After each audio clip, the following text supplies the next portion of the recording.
Assalamualaikum warahmatullahi wabarakatuh. Perkenalkan, nama saya Anissa Rahmayanti, NIM 19042104. Baiklah, pada pertemuan kali ini saya akan mencoba mempresentasikan tentang budaya kerja sektor swasta dan publik untuk memenuhi tugas kuliah budaya organisasi.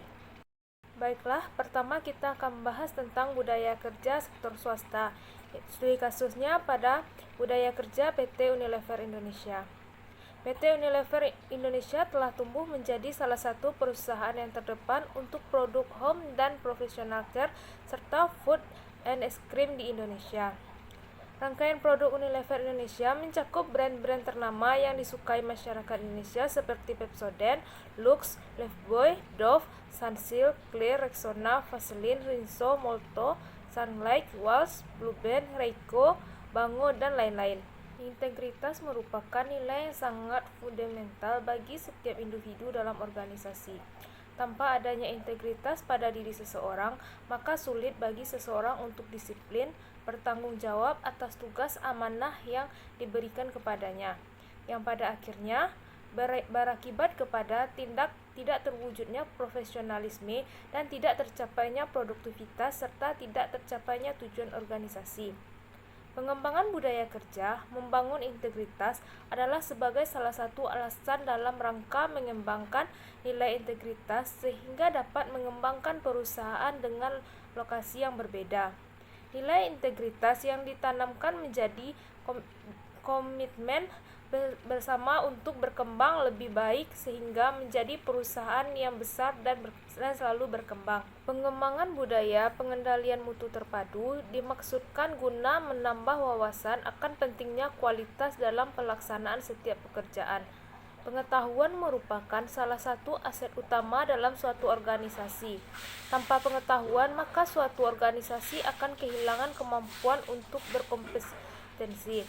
Agar suatu organisasi siap dalam mengantisipasi dan beradaptasi dengan setiap perubahan yang selalu terjadi, maka diperlukan kemampuan organisasi untuk selalu dapat memelihara, memanfaatkan, dan mengembangkan pengetahuan yang dimilikinya. Pengembangan budaya kerja organisasi berbasis pengetahuan dimaksudkan untuk menambah wawasan mengenai konsep organisasi berbasis pengetahuan menjadi lebih peduli dengan pengembangan budaya dalam belajar di dalam organisasi dalam rangka mewujudkan organisasi yang berbasis pengetahuan. Pengenalan budaya perusahaan tetap dilakukan untuk memperoleh persamaan persepsi dan langkah-langkah karyawan.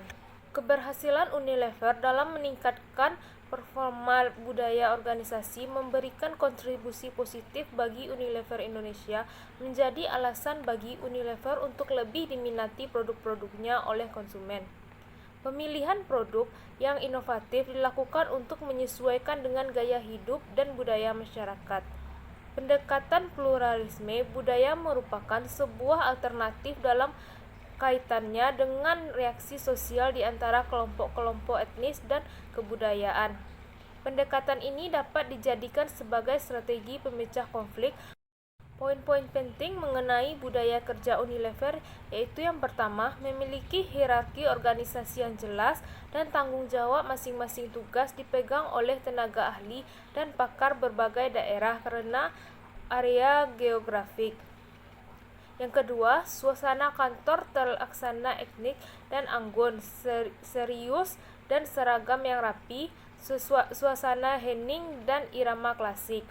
Yang ketiga, para manajer bekerja dengan tekun, budaya memperbaiki diri untuk meningkatkan kompetensi, menjadikan budaya organisasi Unilever menjadi kuat. Yang keempat, ruang rapat tersusun formal, rapi, bersih, dan anggun. Penciptaan suasana kerja akan mendorong kinerja karyawan yang lebih baik. Yang kelima, suasana rapat jarang terjadi konfrontasi langsung namun digunakan sebagai sarana pemberitahuan keputusan perusahaan dan informasi-informasi. Yang keenam, budaya menciptakan produk yang bermutu atau berkualitas adalah hal yang utama agar suatu organisasi dapat bersaing dan unggul dalam persaingan global. Selanjutnya yang kedua tentang budaya kerja sektor publik, studi kasus budaya kerja pegawai negeri sipil di Kelurahan Mojolangu. Budaya kerja pegawai negeri sipil di Kelurahan Mojolangu berpedoman pada Peraturan Wali Kota Malang Nomor 49 Tahun 2010 tentang pedoman teknis pelaksanaan penegakan disiplin pegawai negeri sipil di lingkungan pemerintahan Kota Malang pasal 6, yaitu apel masuk jam 8 pagi, setelah itu memulai dengan aktivitas sesuai dengan tugas pokok masing-masing, yakni urusan pemerintahan, dan memberikan pelayanan kepada masyarakat sesuai dengan permohonan pelayanan yang diajukan oleh masyarakat, diantaranya kartu keluarga, surat keterangan tidak mampu, surat keterangan catatan kepolisian. Faktor-faktor yang mengaruhi budaya kerja pegawai negeri sipil. Faktor-faktor yang mengaruhi budaya kerja pegawai negeri sipil di Kelurahan Mojolangu yaitu dengan adanya peraturan yang mengatur tentang disiplin kerja pegawai dan penerapan yang adil dan konsekuensi, dapat diciptakan budaya kerja pegawai yang efektif dan efisien karena mampu merubah kepribadian dan karakter para pegawai, memberikan perubahan mekanisme kerja pegawai.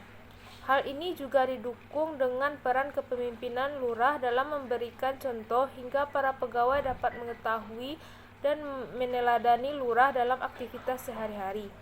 Ada juga peran nilai-nilai budaya serta nilai-nilai keagamaan sehingga tercipta budaya kerja yang kondusif yang dapat mendukung tercapainya tujuan dan produktivitas pegawai sesuai dengan yang diharapkan. Selanjutnya, dampak dari budaya kerja pegawai negeri sipil. Dampak dari budaya kerja pegawai negeri sipil di Kelurahan Mojolangu dapat menciptakan budaya kerja yang sangat kondusif. Dalam hal ini menciptakan suatu hubungan yang harmonis baik vertikal maupun horizontal dalam aktivitas sehari-hari, yakni hubungan kekeluargaan di mana hubungan antara lurah dengan pegawai dan hubungan sesama pegawai serta hubungan pegawai dengan masyarakat sebagai penerima layanan semakin erat. Hubungan tersebut dapat meningkatkan semangat kerja pegawai dalam menjalankan tugas dan tanggung jawabnya, dapat mengembangkan jati diri pegawai, memiliki rasa solidaritas yang tinggi dalam memberikan pelayanan kepada masyarakat, dan mempunyai komitmen serta loyalitas tinggi terhadap produktivitas dan tujuan yang telah ditetapkan. Yang terakhir yaitu perbedaan budaya kerja sektor swasta dan publik. Adapun perbedaan yang dapat dianalisis berdasarkan studi kasus penerapan budaya kerja sektor swasta pada budaya kerja PT Unilever Indonesia dan penerapan budaya kerja sektor publik pada budaya kerja pegawai negeri sipil di Kelurahan Mojolangu sebagai berikut. Yang pertama, budaya kerja di dalam pemerintahan merupakan implementasi nilai-nilai luhur dari Pancasila. Yang kedua, daya kerja yang diinginkan instansi pemerintah dinilai rendah dibandingkan dengan perusahaan swasta karena bekerja di perusahaan pemerintah terkesan lebih banyak waktu luang dan bebannya sedikit. Sedangkan bekerja di perusahaan swasta sangat diperhitungkan terhadap jam kerja. Baiklah, hanya itu yang dapat saya presentasikan pada pertemuan kali ini. Kalau ada salah dan kurangnya saya mohon maaf. Assalamualaikum warahmatullahi wabarakatuh.